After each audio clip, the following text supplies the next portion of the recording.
Hey guys, Eric Corner here at bprsecurity.com, weekly announcements. Okay, so if you read today's blog, you know that I was at my son's school today doing the Career Day program where I presented in the morning session for the 4th through 6th graders, had a short break, and then I had to present through the 9th through 12th graders. And I was kind of apprehensive or at least leery about how I would present the craft or the industry to young kids at the age of 9 and 10. So what I did was, in order to get them to understand, I had them participate in several portions of the presentation, and it went well. It went well. Then there was a short break, and then I dealt with the upperclassmen, and it was a lot easier to talk to them on a regular level. But one thing I learned is never underestimate the audience that you're going to be speaking to. You can never be over-prepared for something like that, because I'm comfortable with speaking to other experts or other colleagues in the industry. But when you have to break it down to somebody or a group of kids so they can understand what it is that you do, it's a much tougher audience. But it went well. It went well. I got standing ovations from both groups, and I think they were just being a little generous with their congratulations. I gave away some old pens, so it went well. The other thing I want to talk about, so I want to do a plug here because it's important to me. Larry Snow has started a podcast, and I downloaded it on my iPhone, and it's the Business of Security podcast, and the website is tbos.tv.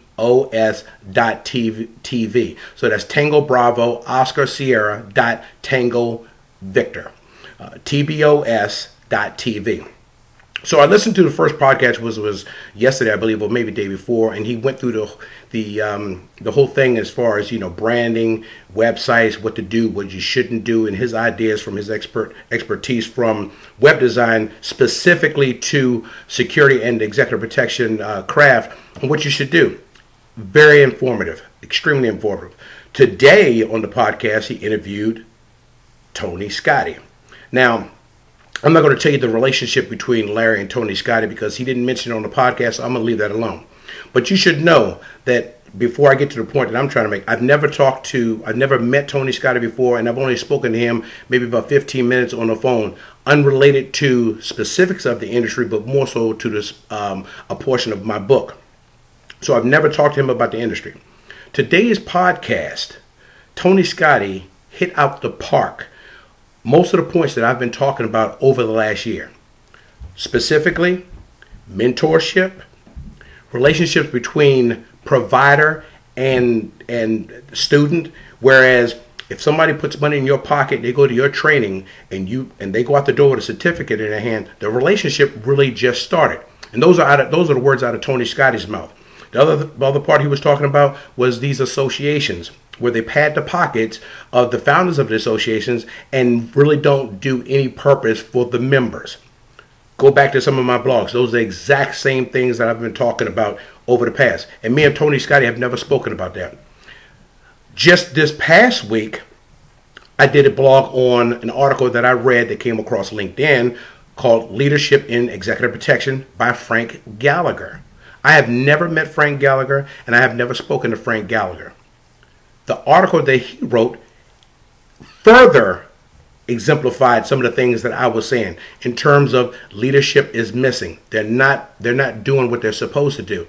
So for me, it reiterates that I'm, number one, on the right path. I'm saying the right things because some of these two people are leaders within their own ranks. I mean, Tony Scotti by far is known throughout the entire globe as being the leader in protective driving or driving courses.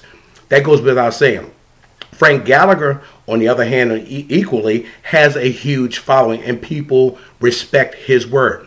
So for me, I'm glad to hear it because now it reiterates what I've been saying and further exemplifies that what I've been saying has been at least true to course, and that other leaders either believe me or I'm saying the same things that they believe. So I'm happy about that because, a year ago, everybody's sitting there saying, who is this guy Eric Cohen here? And he just came out of nowhere. But you have to understand, before I got on this social media kick and started pushing my message out, my company has operated on every continent of the globe. So I'm not just some guy who just came out of nowhere, had a brand new computer and started these social media vehicles and started pushing out a message. I've been around. You may not have known of who I am. Guys on the ground who are worth their weight in salt know who I was. And what this social media has done is allowed me to finally voice the opinion of so many people who are afraid of speaking it, or voice the opinion of those who wanted to say it but didn't have the wherewithal to say it. But I'm glad that I'm getting at least confirmation in some of the things that I'm saying is being confirmed by some of the other leaders in this industry. So just like they say, a journey of 1,000 miles starts at one step at a time. And I think we're moving in the right direction, because you may not have known who I was, and maybe you think that I'm just goof that just came out of nowhere. But you know who Tony Scotti is, and I know that Frank Gallagher has a huge following. So I'm in good company. So with that, I'm going to let it go.